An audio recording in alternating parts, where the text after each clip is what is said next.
Ever wondered how ChatGPT can help you create a floor plan?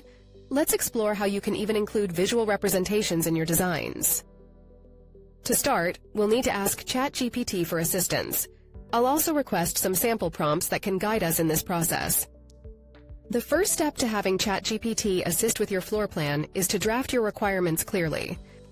These requirements should include details such as the purpose of the space, the number of rooms you want, dimensions or total square footage, and any layout preferences or special features you have in mind.